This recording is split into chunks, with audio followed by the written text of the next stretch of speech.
Hey everybody, Doug here. Before we get into this episode on D2, the Mighty Ducks, I just wanted to put out a quick disclaimer. Unfortunately, we had a little bit of audio trouble on this episode. I've done what I can to minimize it in the editing, but there's a bit of feedback in there. It sounds a little bit as if our guest Eileen is actually on the ice at the Arrowhead Pond.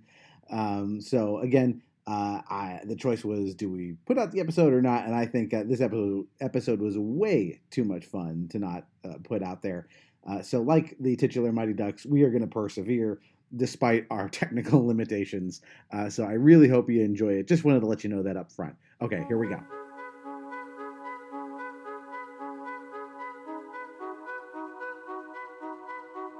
Hello, and welcome to Nostalgia Marcana.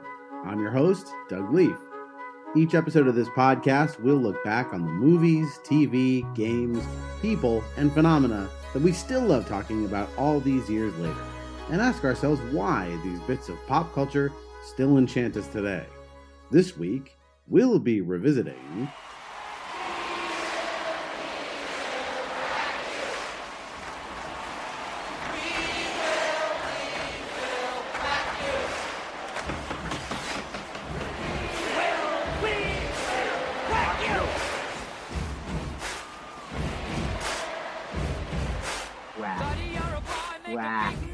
quack, quack, quack, quack.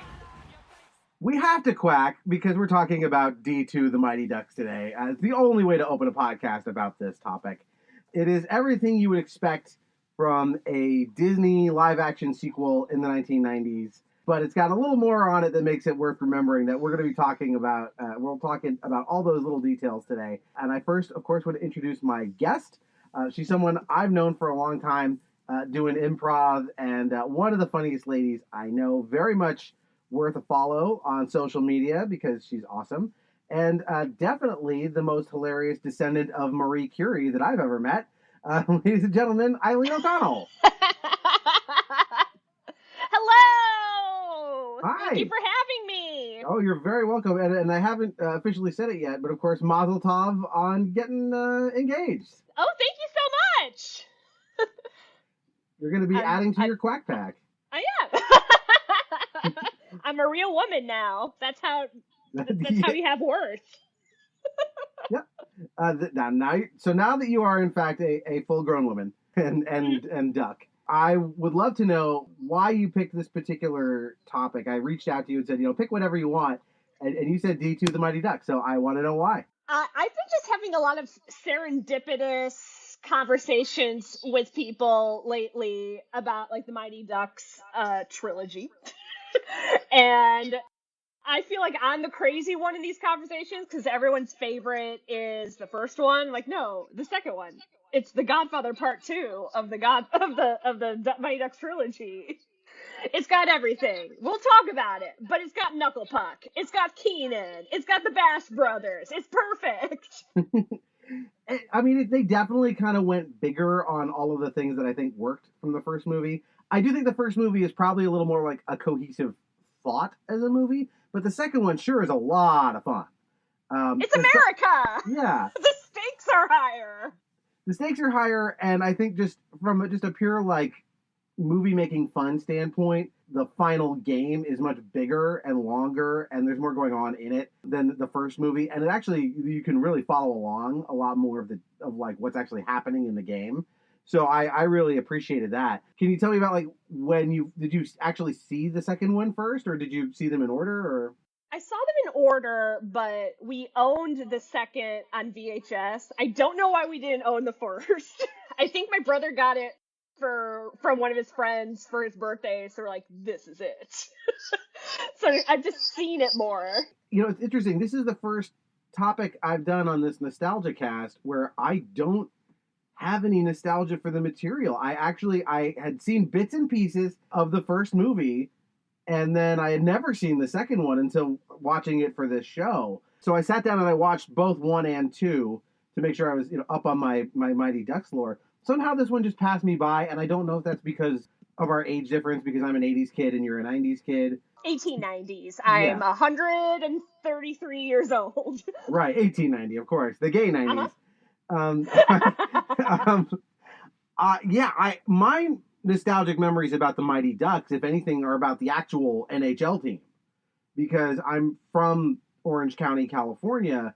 So I remember when the pond was built and when it became a thing, and I remember thinking like, oh, they managed to get a Disney NHL team that's named after from their movie. Like I even as a 13-year-old or so, I recognized the synergistic marketing happening. But I mean, they were still my team. I still rooted for them. It was exciting to see them win the Stanley Cup, all those years later. But yeah, I don't really have any strong memories myself of this movie. Is this something that you and your family, like, you had it on VHS, you said, so that meant you must have watched it a ton. Yeah, it was me and my brother. We had a playroom with a TV, and we would just have movie nights, and we would rotate between that and Field of Dreams. Oh, two sports Those movies, were okay. we like sports movies in the O'Connell house. That's an interesting one.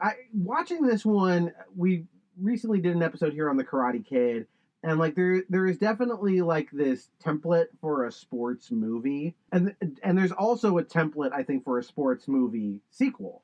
And if you look at Rocky 2, The Karate Kid 2, and then this one, you can definitely see there's like kind of, I wouldn't say it's a formula, but there's definitely like, okay, we've got to make it bigger. We got to make the fight or the tournament or whatever it is of a grander scale. All those things have to get escalated as the thing goes on. And we got to have a shopping montage. And a shopping montage. Is there one of the ducks that is your favorite? It rotates. I always go back to Keenan's character. I think also I liked it because I watched all that as a kid and Keenan and Kel, and I was like, he's in a movie. I did not know he was in this movie. All of a sudden he just showed up and I was like, oh look, it's little Keenan. Uh-huh. He heckled his way onto the team somehow. It's inspirational. You can heckle your way into anything.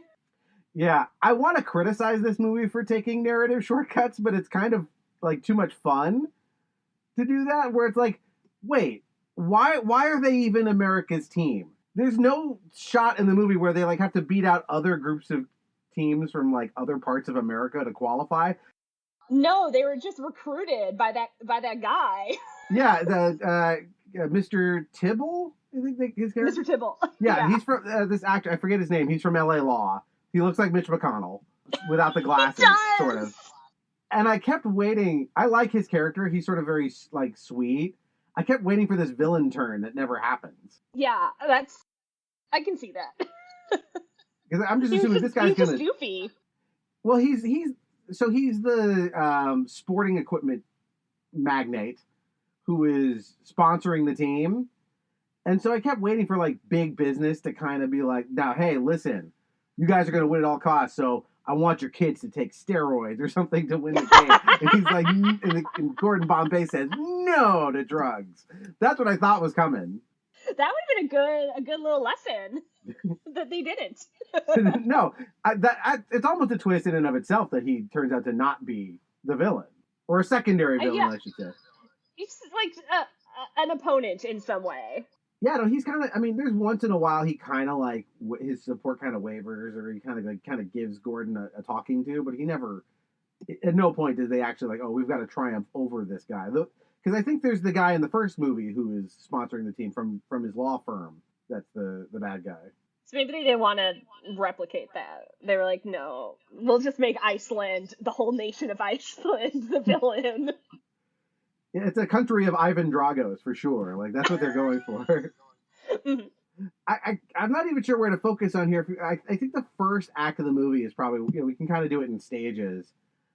Getting the team back together and stuff. I felt bad for Gordon, poor Gordon Bombay, in that first part of the movie. It starts off very, very sad. You see him achieve his dreams and have it taken from him, and he's back with the kids. Yeah, like the whole first movie is like, you could have been something, you could have been this great player, and at the end he gets his shot, and then oh, it went nowhere. He got injured after like a half a season and couldn't play anymore. Instantly. Yeah, there's almost something like Simpsons-esque about that. It's taken away. I do like though that they sort of do the black suit Spider-Man thing with him a little bit in the middle of the movie. No, they totally do. They kind of they give him a makeover. They slick his hair back. They turn him into Charlie Sheen, his brother. They do. I mean, tell me what sticks out to you about that first part of the movie, because it feels very Nickelodeon to me. I like it. It's very Nickelodeon. It's very 90s kid. It's like, we're in the Mall of America. We gotta find our friends. This is also a reason I liked it, because I'm a Midwest girl. Part of it takes place in the Mall of America. Yeah, they're from Minneapolis, right? Is their hometown? Minneapolis, yeah. Yeah. You can feel that, like, especially in the first movie, but still a little bit in the beginning of the second. Like, there is that, you do have a good sense of, like, place and character, I think, of, like, this is, it's not small town America, but it's, like, middle America, and it's, these kids feel like they could be any kids from anywhere. I like that. See, I like any situation where it's like, we got to get the band back together. So that was fun to see, like a little touch of the previous movie with like the opposing team trying to prank them. Here they come. I love this. They are so stupid. One large order of shredded duck coming up. They won't know what hit them. I know. Who said that? Hi, guys. Hey, come here. Where the heck you going? Hey, get over here, huh? Come here. See you later, buddy. Give me a bam. Yeah. Come on, let it go. Picking me up. That'll teach you to mess with the ducks. Yeah! Yeah, I like that they got at least an appearance from the Hawks. Yeah, I was like, good for them. They got a paycheck, those actors. Yeah, and they get their asses handed to them by Fulton. Is it? I just know him as one half of the Bash Brothers. Yeah, I know him as he plays Foggy in the Marvel Daredevil show. He does. Yeah. So that was another one. I was like, oh, little Foggy. So I just kept thinking of him as Foggy. I couldn't remember his character's name, but I think it's Fulton. And I like that he gets a superpower. Not all the kids get a superpower, but he does. They totally negate part of the first movie because, like, in the first movie, Bombay shacks up with Charlie's mom, and then they're like, oh yeah, my mom remarried. And like, when? When did you meet a person and then fall in love and then get married? Yeah, I couldn't tell how long it had been between the two movies, but it's not that long. It can't be. They didn't get that much older. Yeah, I think the two movies were released, one's like, the first one's 1992, and this one's 94 or something. They're pretty close together. I think so. Charlie gets a little bit screwed over here, too, in a way, because he sort of takes one for the team by giving up his skates to be a coach. Yeah, he's brave. He's brave, and he puts the team first. He knows that there's no I in team. Yeah, it's sort of like, I can't figure out if the lesson is like, in the first movie, it's like, well, any kid can do anything if they believe in it. Also, know when to quit. Because your dreams won't come true. Like, it's a little like about, or it's like, I guess know your limitations is a nicer spin on that. Maybe that's why I relate more to this movie. I try to learn. I try to set healthy boundaries for myself, and this is a good roadmap. Yeah, I like that they. I mean, when they do the getting the band back together thing, it is like sort of silly and like cartoony. They're like having a guy get doused in wet cement and stuff. But, like, they know where each other are, too. And this is, like, pre-cell phones, so yes. Kind of impressive. It's a big city. It's a big city. I'm impressed that, like, they have jobs. Like, that one kid worked at the movie theater in the Mall of America. I'm like, I don't know if you're old enough to have a job. Good for you. I think, like, Gordon Bombay is just, like, he's standing around outside this restaurant waiting for them. And he, like, knows, like, they're going to go out, recruit each other, and they will be back at this spot by 11:30 or whatever it is. They all have their rollerblades in their respective locations, so they can all rollerblade together to meet him. Yeah, it is very sweet. Like I'm glad they kind of leave the Gordon as an asshole stuff mostly in the first movie, because I forgot they do spend a lot of that movie on like he's awful. Like the first half. He's an alcoholic. Yeah, like he's an alcoholic criminal defense lawyer. He's terrible. I like that. I like that they didn't resort back to... Well, he kind of finds a new way to be a douchebag. He doesn't replicate his previous douchebaggery. No, and it doesn't last that long. They don't like have him go really take a dark turn or anything. He's just sort of he gets a little enamored with the fact that he's getting paid a lot of money. And he gets to live in a really cool mansion in Malibu. Yeah. But simply by defeating the Hawks in the first game, or the first movie, he's worthy of this treatment. It's a really unrealistic expectation for Pee Wee hockey coaches. Well, the Mr. Tibble even he says to him something like, "Well, I don't know what do you care about me? I'm just a coach." And he's like, Pat Riley. Like he names these like name check Mike Ditka, these huge all-time coaches, and like he coached a Pee Wee hockey team in Minneapolis. Like I mean, it's great that he won and all, but anything's possible. Yeah, anything's possible. But have boundaries until your dreams come crashing down. Mm-hmm. I think they do a good job too of like once you kind of skip ahead, like okay, we're at the tournament. The plot really kind of moves. It's like okay, we don't need to show if there were qualifying rounds, we could just cut past that and get to the Kid Olympics or what's it called? The Winter something? I forget what they actually call it. It was like it's a very throwaway line, but they mentioned that it's like a combo of the summer and Olympic games, but for kids. Because I think some of the events are like they say like basketball, like not winter events. Yeah. Well, also like it's obviously not winter time while they're filming it. Oh yeah, I mean when they're not ice skating, they're on rollerblades. Yeah. It's cool. Like I like that they spend a lot more time on the ice in games. I feel like the first movie didn't have as much of that. It was a lot of just practice. And here's like no, they're already up against Trinidad and Tobago or whoever they're going up against first. With their really cool tie-dye jerseys. That's how you know they're from the Caribbean. Team USA loses the puck at center ice. Trinidad with it. Here's Belafonte across the blue line with a great move. Walks right down the slot and shoots and scores!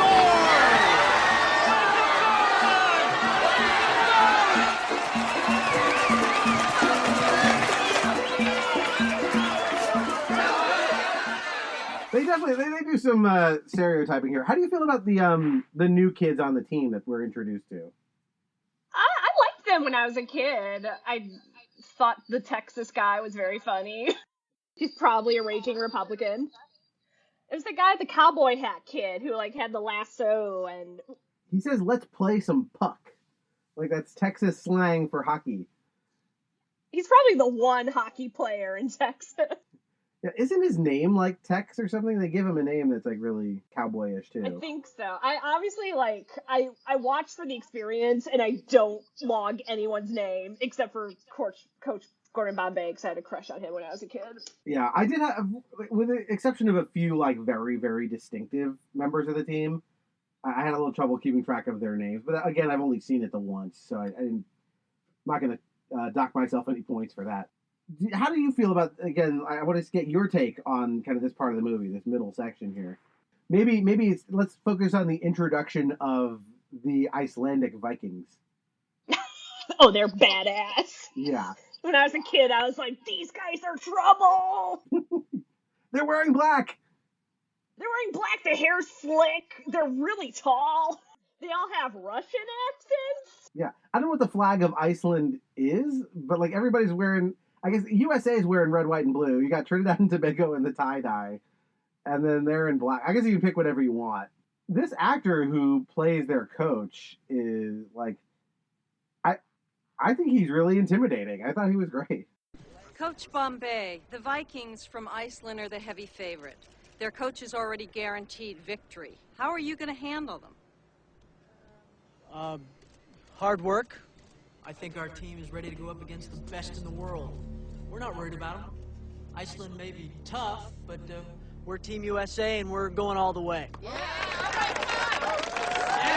Okay, that's it. Thank you very much. Thank you, everybody.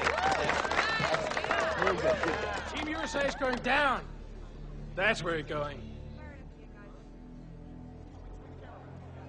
See you on the ice, Bombay. He was very scary when I was a kid. When he ambushes that press conference with Bombay at Trojan Stadium, just the cameras are rolling and he's just like, "I'm gonna beat you, guy." It's very much like out of something like out of WWE. Like he's there on the sidelines during the press conference to like stir trouble. But that wouldn't, like, it's a kids tournament. It's just insane. That's the other. Yeah, of course, his level of like, we're going to crush these children.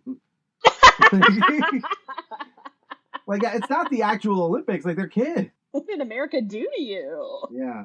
In the 90s. We Don't they didn't say do many bad things then. He like washed out, like he was too aggressive and evil or something for the team? It's like he was, the actor, I feel like he auditioned for a villain role in a different Disney movie, and they're like, well, we can't use him here, but we'll just throw him in this movie. And he was like, I'm going to play it the same.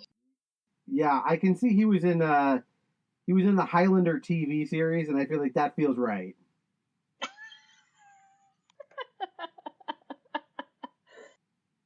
Coach Wolf Stanson. It's already a fierce name. Yes, nickname is the Dentist. It's really not, because there was a line in the movie where they're like, he's knocked so many people's teeth out, so they call him the Dentist. And like, why is he in charge of children right now? Yeah. And what does he do like on his downtime? Gets more oil for his hair to slick back. Yeah. He's constantly brewing his own oil. He reminds me a lot of the coach of the guy who runs the Cobra Kai dojo in Karate Kid. There's a lot of that, like, he must be like feeding them like evil like life lessons to pump them up.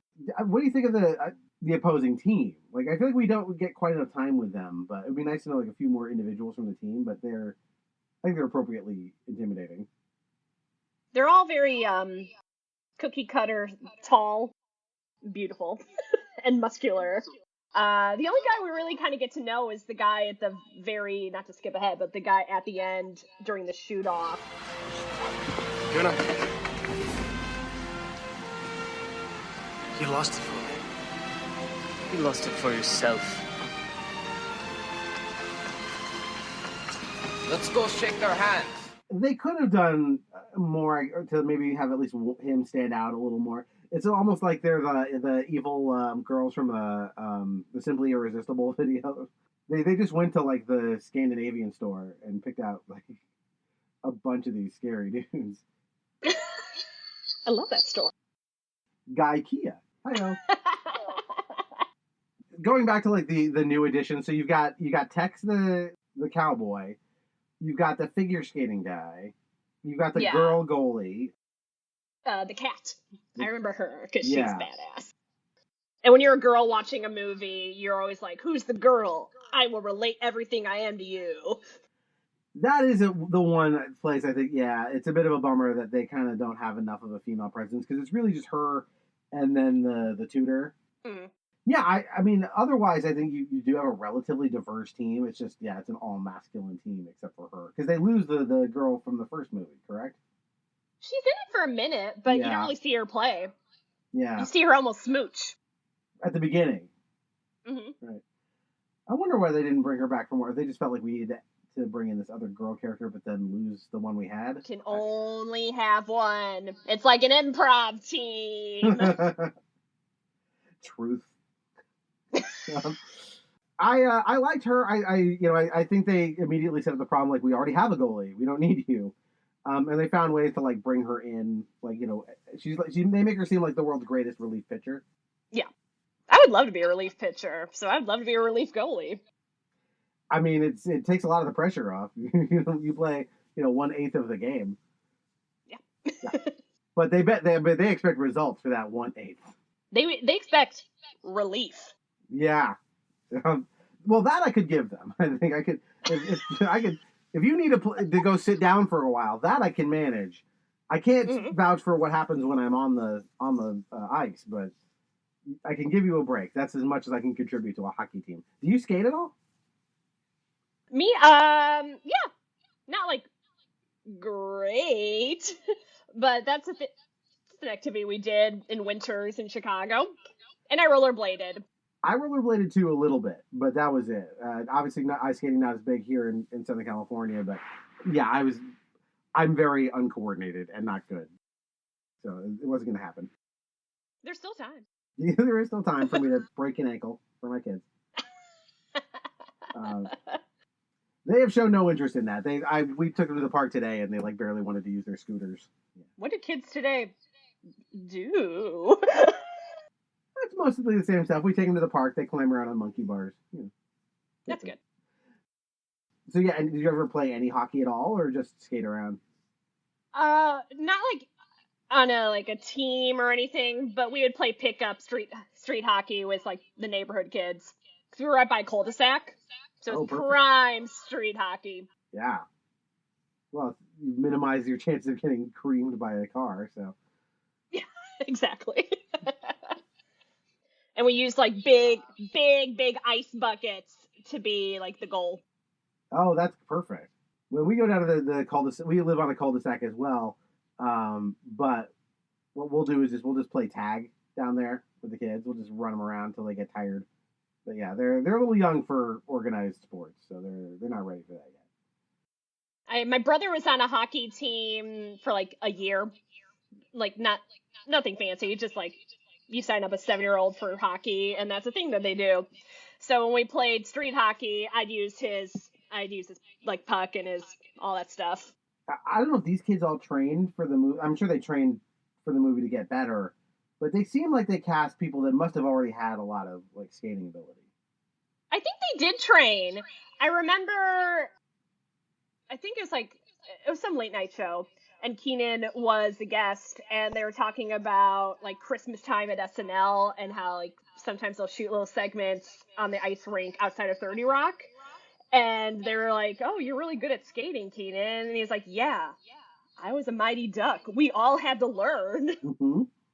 It was very intense. So we had to like learn like how to skate and how to break and how like do tricks. So he's like, "That's still in me." I would imagine. I mean, I read somewhere that they needed like 15,000 extras to fill the Arrowhead Pond. And it's like, we can't get 15,000 extras and have you falling on your face all day. Like time is money. Yes. We got a production schedule. Yeah. Now, I did want to ask you about, is it Jan, the German guy? So they replaced the German guy from the first movie entirely with this guy. Do you have a preference on do you think which one is better than the other? This guy! This German guy. Okay, why? It's all very superficial. These are just reasons that I preferred him as a kid, and it's carried over. But, like, he got them the jerseys. The cool jerseys. And so 5-year-old Eileen was like, yes! That's all it takes to be a 90s kid and to be impressed by a person. And now I'm loyal for life. You know, I like him better as well. Ooh. Yeah, Let's hear a better reason than mine. I just thought he was warmer. Like, I just found his, like, personality to be a little more, like, oh, I like this guy. I want to give him a hug. Like, he seems like a good, nice dude. Not that the guy from the first movie isn't, but I think because, like we said, Gordon Bombay is a dick for the first half of that movie, it's a lot more of that character having to kind of, be more assertive with him and just not be as fun. Mm-hmm. And here it's like, all right, well, I'm going to make you German Hassenpfeffers or whatever he makes them. I think, doesn't Hassenpfeffer mean rabbit? I've messed that up. I think so. What does he make them? I don't know. Schnitzel. It was definitely some sort of wiener. Yeah, it's not the German food and eggs that he makes them. But he is very like grandfatherly. Yeah. German grandpa. German grandpa.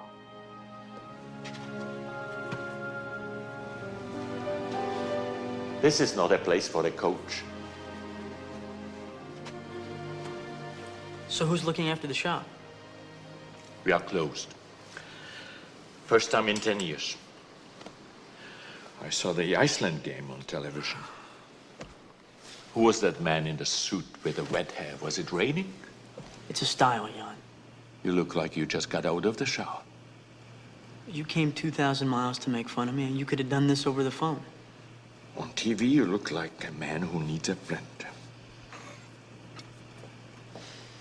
Hey, you don't understand. Gordon, when I told the Goodwill Committee who you were, I did not talk to them about your good looks. I didn't tell them you would win at any cost. I told them you were a man who loves the game. And I told them you were a man who could teach the kids about more than just winning or losing. I told them you were the Minnesota Miracle Man, and only you could teach them to fly. So be that man. be that man, Gordon. But yeah, I like Jan. He ends up sort of being the Jiminy Cricket too. Like he's sort of Gordon Bombay's conscience a little bit. Yeah, he's like the conscience. We haven't really talked about Emilio Estevez. Are you a big fan of Emilio Estevez from like other things, or just this, or solely this, Doug? Yeah. I would not be able to list any other of his roles but Gordon Bombay. He's in Young Guns, Young Guns 2. That's fine. And it worked. I don't know. Yeah, I was surprised. I feel like he's disappeared off of the landscape. I hope he's okay. Why was he doing better than his brother? I assume so. Maybe that's why he disappeared. He didn't want like any part of that. Yeah, and for all I know, they might have like brought him in as on 2.5 Men as a character. I have no idea. I never watched the show. Oh, he was in the first season of the Mighty Ducks series on Disney Plus. Oh, okay. The new one? Yeah, the new one. I don't think he's in the second season, but he was in the first. That's cool. I did not get a chance to check that out. There was also the Mighty Ducks cartoon that was like had nothing to do with kids playing hockey, but they're like aliens. They're like ducks from space. Yeah, that wear hockey. Yeah, that's weird. Yeah, very weird. But I still had all the toys. Oh, you did? Okay. I did. Because of your love for D2, or just because you like that cartoon independently? I think, well, I started watching it because I liked D2, but then it was just kind of on the rotation of like Saturday morning cartoons that Disney Channel would play. So it'd be like on after like Chip and Dale or DuckTales. And I'd be like, oh, this is on. I will continue to watch. On the road to glory, ain't no turning back. Got to be the man is up on the crack of time. Look out, clear the way. Ducks are here to play. Ducks rock. Mighty Ducks, here come the Mighty Ducks, burning up the ice. Just try to stop the Mighty Ducks, and you're gonna pay the price.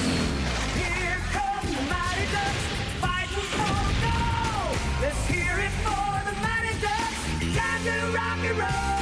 Let's go. Let's go. Ducks rock. Mighty Ducks rock. Let's hear it for the Mighty Ducks. Yeah, I only saw a little of it. I think, again, by the time that came around, I was probably just a little too old for that.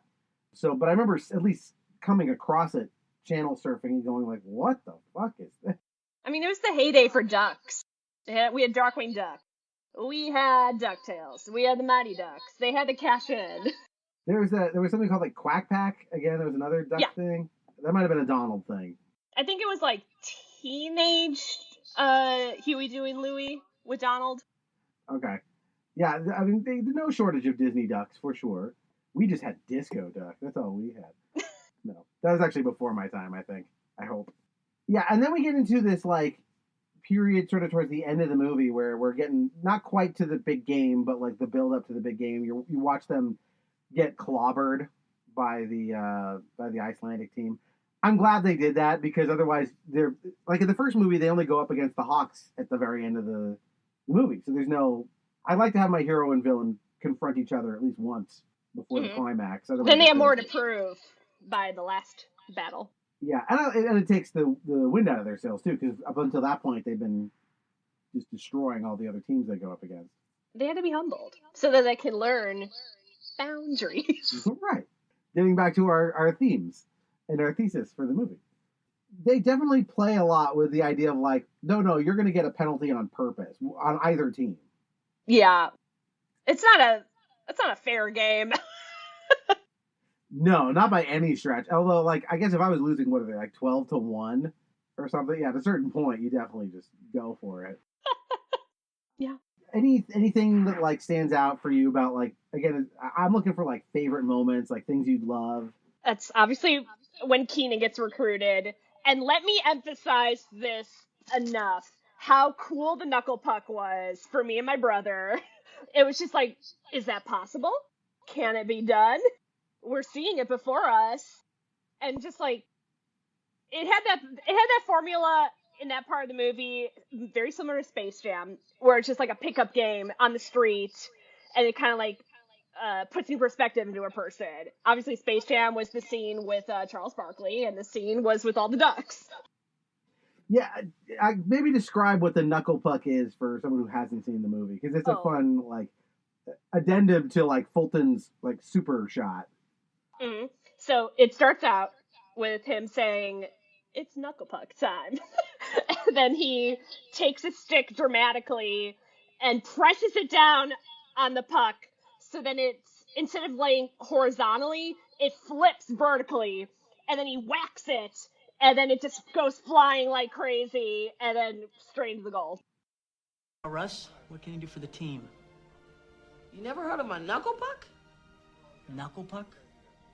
No. Team USA leading Russia 2-1 here in the third period. Russ Tyler, Team USA's newest member from Los Angeles, calling for the puck. He gets it. It's knuckle puck time. He winds up. He shoots. He scores.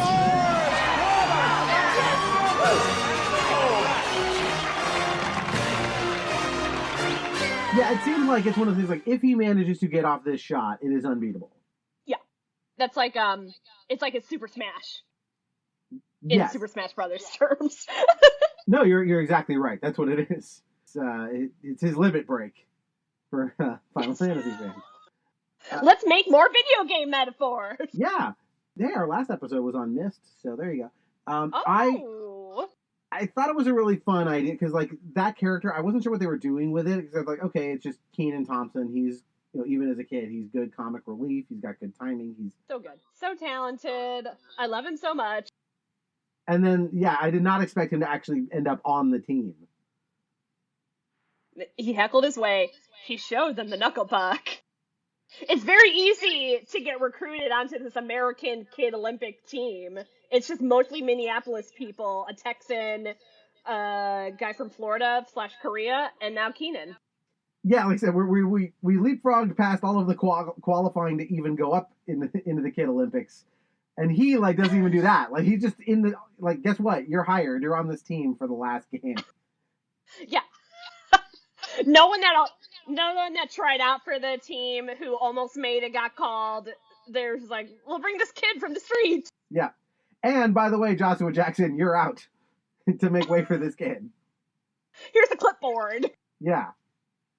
You suck, Joshua Jackson. Fuck you, Joshua Jackson. He went on to be in Fringe, which I really like.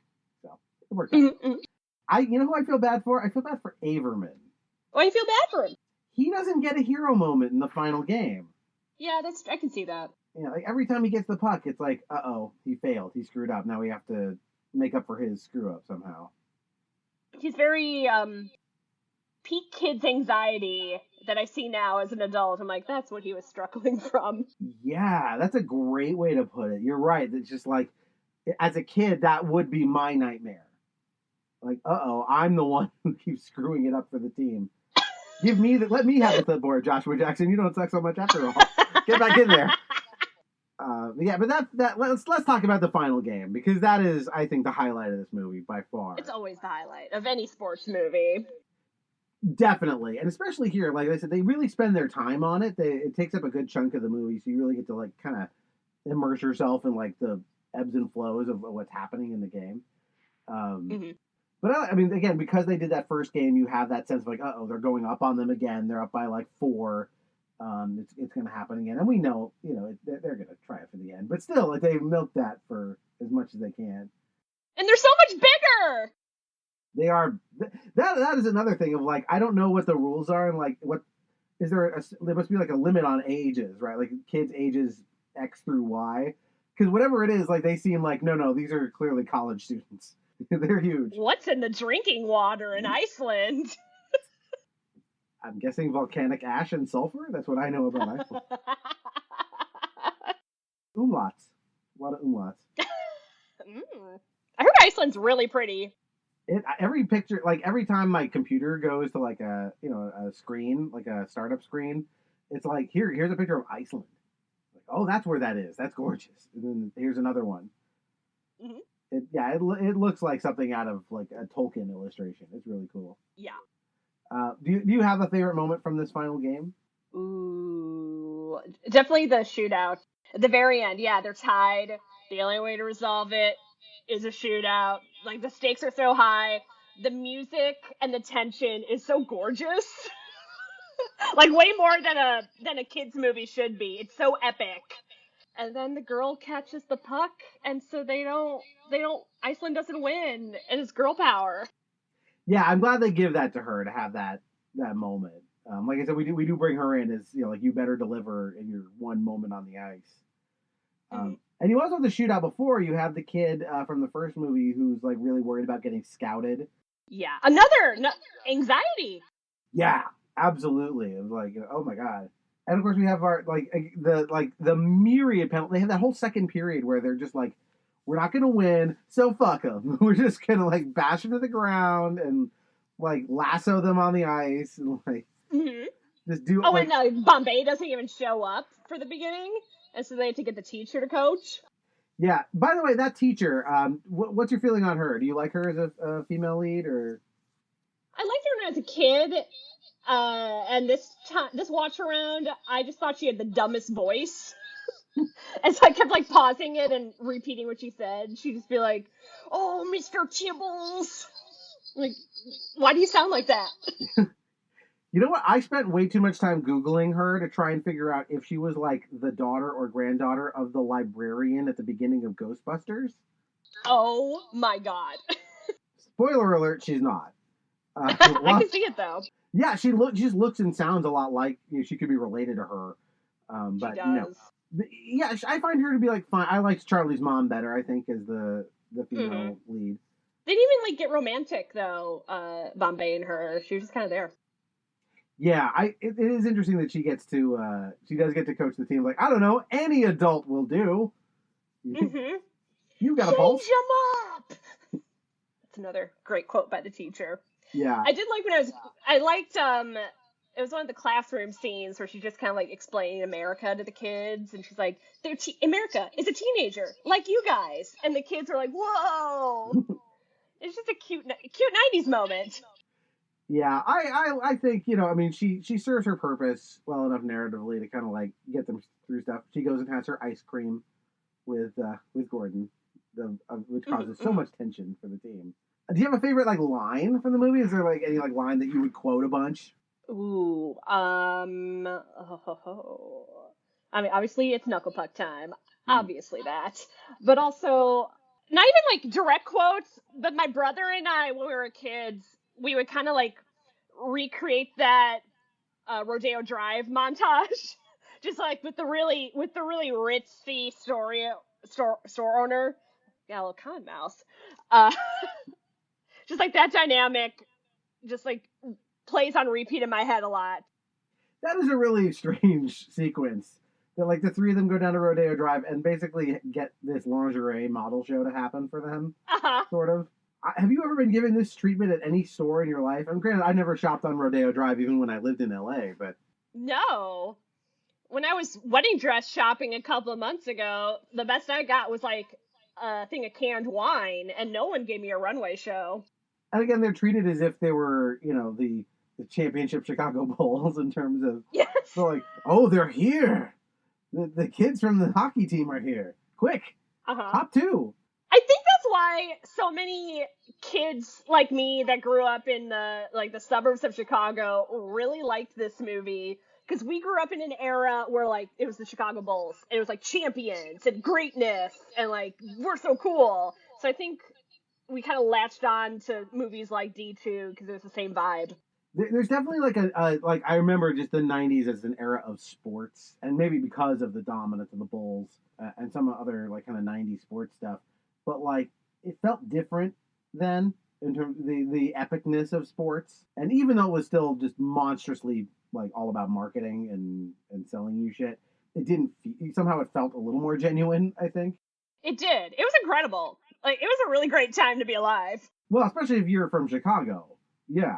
Oh, yeah. We had nothing. And like I said, we got the Ducks. They didn't start winning till much later. And we had the Angels, and I think they won the World Series in 2002. You know, so yeah. Those were the only two teams we had. Our our football teams kept leaving at that time, so we were out of that. So yeah, not like half of the teams that I end up rooting for, I would default to New York because that's where my family's from originally. So I was like, all right, I guess I'll root for the Knicks then, because the Lakers at the time were not the dominant force they became at the end of the 90s. Interesting. Getting back to like the climax of this movie, I feel like they did get, other than poor Averman who never gets a chance to shine, he kind of gets the opposite. They did give everybody else their moment though. Like everybody else gets their hero moment, even the ones who are like quote unquote screw ups. Yeah, and those are the most lovable ones. Yeah, I definitely felt an affinity for Goldberg for sure. Mm-hmm. Not just because that's another. My brother and I will just like text each other Goldberg like in that cadence. Well, he's definitely they're doing a little bit of like the I guess Chunk from Goonies thing. Like he's the fat one, he's the screw up, he's a fraidy cat. He farts. He farts, although he didn't, because it was the other Bash brother. It wasn't me. It was me. Yeah. And that guy, his character was also from Chicago. Did you feel like any kind of like, oh yeah, another Chicago guy, cool? I did. And another favorite moment in the ending is just before they get their new jerseys, and Gordon Bombay's like, "Who are you?" And the kid's like, "I'm blah blah blah from Minneapolis, Minnesota." It's like you learn where they're from, and so he was like, "I'm from Chicago, Illinois." And even when I just rewatched that, I was like, "Yes!" We're not goons. We're not bullies. No matter what people say or do, we have to be ourselves. You. Who are you? Dean Portman. From where?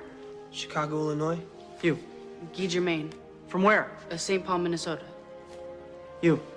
Jesse Hall from Minneapolis, Minnesota. Who are you? Julie Gaffney from Bangor, Maine. Luis Mendoza, Miami, Florida. Greg Goldberg, Philadelphia, Pennsylvania. Les Averman, Brooklyn Park, Minnesota. Fulton Reed, Stillwater, Minnesota. Right. Russ Tyler, South Central Los Angeles. Charlie Conway, Minneapolis, Minnesota. Ken Rue, San Francisco, California.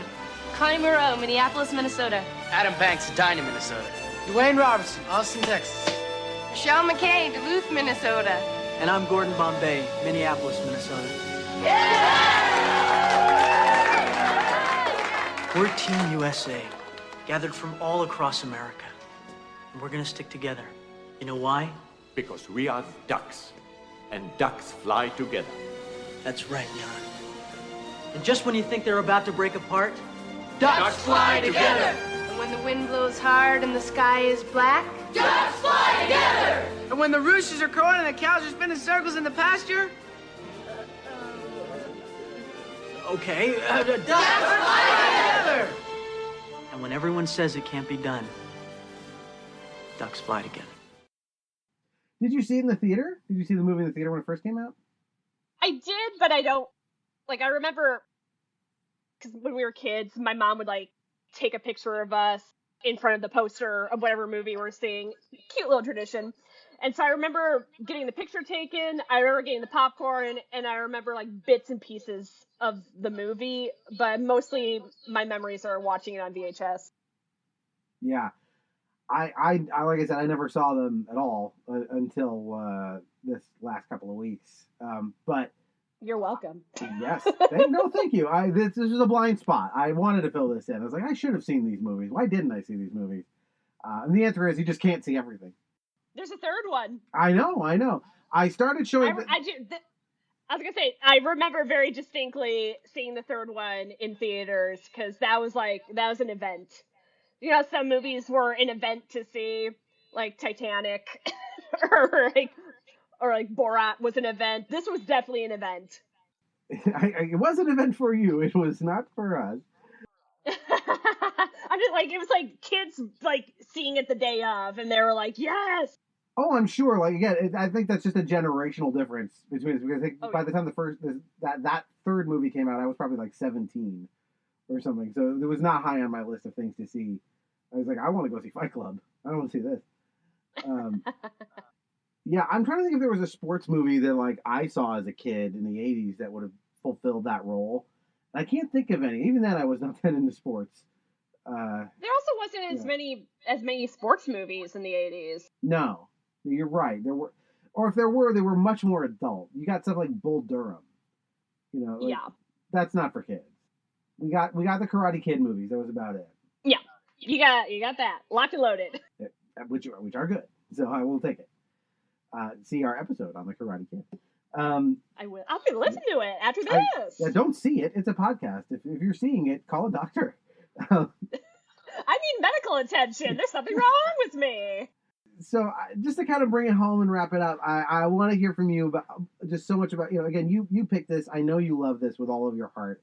Is there something that, like, you take with you from the end of this movie that's just like, yes, that's the thing that, like, not just the winning shot maybe, but like something from the climax or that made this, like, this is why this movie sticks in my heart and I wanted to watch it over and over again. The very, very ending as the credits are rolling and the kids are sitting around a campfire and singing along to Queen. Like, that was... We are the champions. Like, that's just kind of like, that's kind of the crux of the movie, and it just made me excited to rewatch it to, like, see them be the champions again. I loved that choice. I thought that was really cool because, the movie doesn't have too much of a denouement without it. It's kind of like, we won! And then it's over. Yep. Which is what, like, the Karate Kid does. It's like he kicks his opponent and then, like, Miyagi smiles at him and credits. Like, it's the shortest denouement in the history of film. And so I love that not just that they had a moment to kind of, like, be kids, but it was like, it felt very genuine to watch them sit around this campfire and just kind of sing this Queen song at the top of their lungs. I thought that was actually really sweet. It felt very well observed, like improvised. It was. And it was also my introduction to Queen. Oh, interesting. Yes, because so my introduction to Queen would have been Wayne's World. The famous Bohemian Rhapsody. Yeah. I was just when it came out, I was alive, but I was a little too young. A little too young for Wayne's World, yeah. I was going to say. That would have been like 91 or 2 or something when that came out. That was like my parents on date night with us and a babysitter. Like, they saw it. I did not. Yeah, I definitely remember either staying up to watch SNL around that time, or like my dad would tape it and we'd watch it Sunday morning. I'd get to watch the Wayne's World sketch and I'd be super excited for that. Aww. My parents did that with The Simpsons. Yeah. When I was like, when I turned 6, it aired at 10 p.m. like as a rerun every single day. And so my parents would tape it, and then I'd wake up early and then watch the 10 p.m. Simpsons. That's great. Mm-hmm. That's how you get a kid to get up early. I don't need them to get up any earlier. Oh my God. I've always struggled. Oh man, your parents were lucky. My kid came in.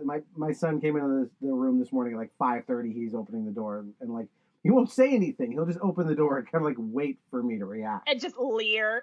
Yeah, like he won't turn on the lights. He just opens the door. I just hear the door open and then nothing happens. I'm like, okay, Ben, we'll go watch TV. We'll play. Anything you want to say in final summation on D2 The Mighty Ducks? Oh, once again, the Godfather Part 2 of the Mighty Ducks trilogy.